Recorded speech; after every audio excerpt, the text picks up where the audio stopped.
let's finish up Disneycember with Tinkerbell. Yeah, there's a strange while where Tinkerbell was extremely popular. It's weird because the character has been around for years and years, but only now did the popularity just explode. Was this movie the cause of it? Maybe. It opens literally with Tinkerbell's birth, which is kinda like what they say in the book, where a child laughs, that laugh goes to Neverland, and then suddenly a fairy is born. Only she's not born like a little baby, she's born fully grown. I guess it's like Pinocchio, where the personality is just intact. Oh, why am I analyzing it? It's fairy tales, and this is obviously made for little kids who just want to see Tinkerbell fly around, look pretty, do some magic, and yeah, that's about it.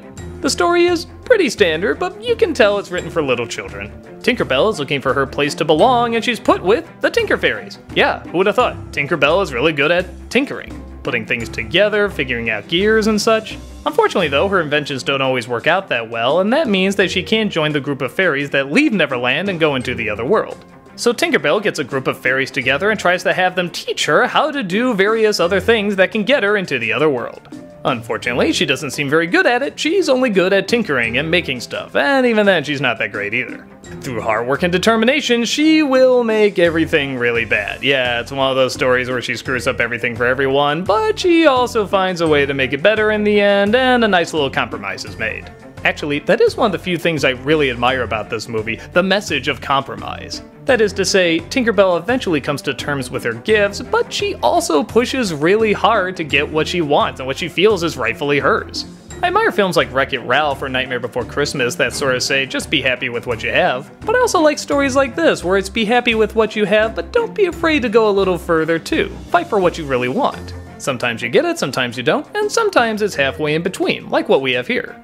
But is there anything really that gripping for adults in this? Not especially. This is something that's written for little kids, but for little kids, it's innocent enough. It definitely has a visual style, some of the backgrounds are very nice. The everyday items they use, from flowers and raindrops and such, are pretty clever. And the movie is trying to have a certain weight to it. The music especially is trying to give this grand choir going, oh, make it seem really huge, and you know what? It's allowed.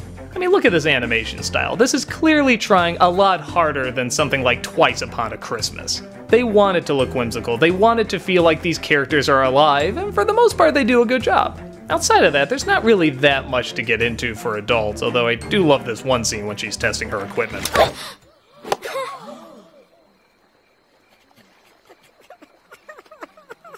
Why does that crack me up so much?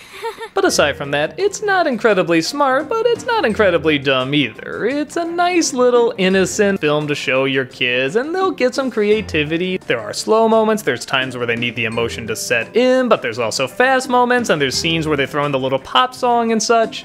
I'm definitely not gonna put it on anytime soon, but if I had little kids and they wanted to watch this, I'd say it's a good thing to put on.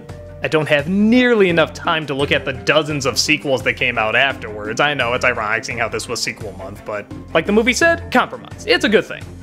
And with that said, that wraps up Disneycember with the direct-to-DVD sequels. Was it as bad as I thought it was gonna be? Well, in some areas it was even worse. But in some areas it was actually okay, and surprisingly in others, I found myself having a good time. You can definitely tell which films were just rushed out and they didn't really care about, and which ones they wanted to put the extra time and effort into, even when they didn't need to put in the extra time and effort.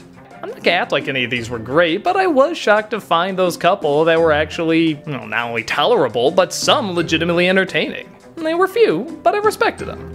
And the ones that were bad, like really bad, well, they'll bring us a lot of laughs and mockery and just how awful they are.